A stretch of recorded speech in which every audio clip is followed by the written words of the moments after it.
दोस्तों शुरू करते हैं आज की इंफ्रा न्यूज। पहली खबर जो आ रही है वो महाराष्ट्र में बन रहे एक और एक्सप्रेसवे से रिलेटेड है, जहां पर Maharashtra state road development corporation ने शुरू कर दी है feasibility study for the expressway project वो complete to connect between Vadhavan port and Palghar district and Nashik and then via to Samruddhi Mahamarg. तो बेसिकली दोस्तों यहाँ पर जो वाधवन पोर्ट बन रहा है वहां से वानगांव होते हुए नासिक के लिए एक एक्सप्रेसवे बनना है। करेंट अगर अलाइनमेंट देखे जो एक्जिस्टिंग एक्सप्रेसवे की है तो आपको जो है तकरीबन मुंबई के नॉर्दर्न टिप तक जाना पड़ेगा, जिसके बाद में आप आगरा वाले हाईवे से जुड़कर नासिक तक जा सकते हो और बीच से कुछ छोटे मोटे रोड्स अवेलेबल है, लेकिन वहां पे कोई बड़े व्हीकल्स नहीं जा सकते। तो यहाँ पर ये एक एक्चुअल प्रॉपर एक्सप्रेसवे बनाने के लिए सरकार ने सर्वे शुरू कर दिया है। इसके अंदर कुछ टनल्स भी होंगे क्योंकि वेस्टर्न घाट से पार करना पड़ेगा और इसके वजह से मिडिल महाराष्ट्र कहे या समृद्धि से कनेक्शन के थ्रू नागपुर कहिए, ये सब चीजें आसान बन जाएगी आने वाले वाधवन पोर्ट के साथ। अगली खबर दोस्तों ये हल्दिया पेट्रोकेमिकल्स लिमिटेड से, जिन्होंने एक प्रपोजल कंसिडर करना शुरू किया है to build a polycarbonate plant in Bengal. तो ये दोस्तों 8,700 करोड़ या तकरीबन $1 बिलियन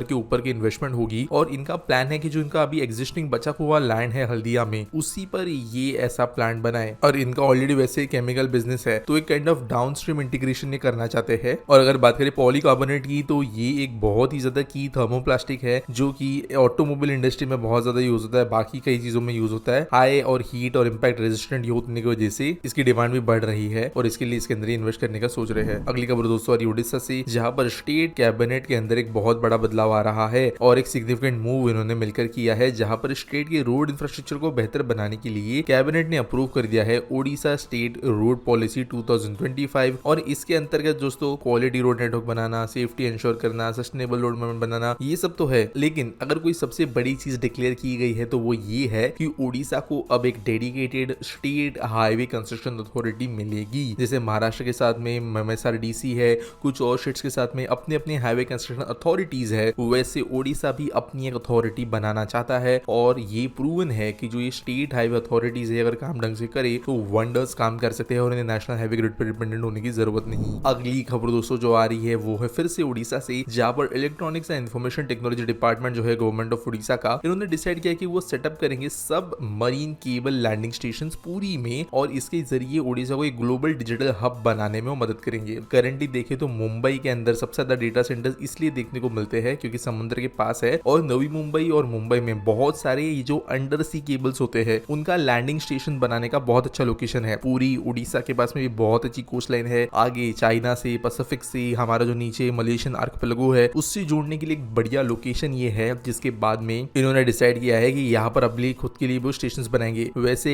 DPR भी यहाँ पे सबमिट कर दिए गए हैं, जहाँ पर अभी जो करेंटली 17 देश में आ रहे टर्मिनल्स है उसके अंदर बढ़ोतरी यहाँ पे की जाएगी। जैसे ये DPR जो है वो रियलटेल डेलॉइट दोनों मिलकर बनाएंगे। और अगर देश में करेंटली देखे तो मुंबई, चेन्नई, कोची, टूटिकोरिन और तिरुवनंतपुरम इन शहरों के अलावा कहीं पर भी ऐसे केबल्स नहीं है, ये बनेंगे अब ओडिशा में। अगली खबर दोस्तों जो आ रही है वो है एक कैंपस से रिलेटेड जो कि होने वाला है for national forensic sciences university, जो कि नागपुर में ओपन किया गया है। यहाँ पर मिनिस्ट्री ऑफ होम अफेयर्स की जो वुमेन सेफ्टी डिवीजन है उन्होंने किया है। अब अगर जानते होंगे तो जो BNS लॉज आए हैं, नए वाले कानून आए हैं, तो वहां पर फोरेंसिक्स का इंपॉर्टेंस बहुत ज्यादा बड़ा है, जिसके वजह से कई स्टेट्स को अपनी फोरेंसिक टेस्टिंग कैपेसिटी काफी बढ़ाने की जरूरत है। हमें वैसे स्किल्ड लोगों को भी लाने की जरूरत है, तो उसी इनिशिएटिव के अंतर्गत ये काम किया गया है। वैसे नागपुर के साथ साथ रायपुर छत्तीसगढ़ और खोदरा उड़ीसा के अंदर भी ये काम किया जाने वाला है। अगली खबर दोस्तों ये दिल्ली सरकार से, जिन्होंने कहा है कि वो डिप्लॉय करेंगे 900 electric buses in the coming words और फेजेस के साथ वो धीरे धीरे जो है सिटी के बस ट्रांसपोर्टेशन को बहुत बड़े लेवल के चेंज थ्रू गुजारेंगे। अब दोस्तों यहाँ पर वैसे एक नेगेटिव खबर इसमें ऐसी है कि 900 बस आ तो रही है, लेकिन शहर में करंट जो 7,500 बसेस चल रही है उसमें से 5,000 बसेस जो है वो धीरे धीरे फेज आउट होने के लेवल पर है और आने वाले बहुत कम समय में ये फेज आउट होना शुरू हो जाएगी। तो इसकी वजह से दिल्ली में बसेस कमी काफी बड़ी आने वाली है। अब नए बसेस भी उसके हिसाब से आएंगे। अगली खबर दोस्तों जो आ रही है वो यूपी गवर्नमेंट से, जिन्होंने कहा है वो सेटअप करेंगे एक state of the art military harbour testing facility in Lucknow. तो करेंटली आप जानते हो जो प्राइवेट हमारी डिफेंस कंपनीज है, आर्मी तो उनसे खरीदती है नहीं, आर्मी को इंपोर्टेड आइटम चाहिए होता है, तो यहाँ पर ये जो अच्छे आइटम्स बना रहे हैं उनकी टेस्टिंग के लिए भी एक जरूरत है। करेंटली जो DRDO के टेस्टिंग ग्राउंड्स है वहाँ पे प्राइवेट कंपनीज के महीनों निकल जाते हैं टेस्टिंग परमिशन लाते लाते, तो यहाँ पर अभी टेस्टिंग ग्राउंड सरकार बना के देगी UPV का, जहाँ पर चाहे वो SPVs हो, एडवांस मटेरियल डिफेंस टेस्टिंग वगैरह हो, ये सब अलग अलग चीजें यहाँ पे टेस्ट कर पाएंगे। और साथ साथ यहाँ पर ये डेवलप जो की जाएगी वो डिफेंस टेस्टिंग इंफ्रास्ट्रक्चर स्कीम के अंतर्गत की जाएगी, जो कि एक स्पेशल पर्पस व्हीकल है जिसका नाम है advance material defence testing foundation. तो यहाँ पे प्रोजेक्ट बहुत इंपॉर्टेंट होगा देश के डिफेंस इंडस्ट्री को डेवलप करने के लिए। अगली खबर दोस्तों जो आ रही है वो है एनसीआर से, जहाँ पर YEIDA या जो Yamuna expressway industrial development authority है, उन्होंने डिसाइड किया कि वो 100 एकड़ जमीन अलोकेट करेंगे ESIC मेडिकल कॉलेज के लिए। तो गौतम बुद्ध नगर के अंदर यहाँ पर ये मेजरली बेनिफिट देने वाला काम है। तकरीबन 5.5 मिलियन लोगों की पॉपुलेशन यहाँ पे इस रीजन में बढ़ चुकी है। इसके वजह से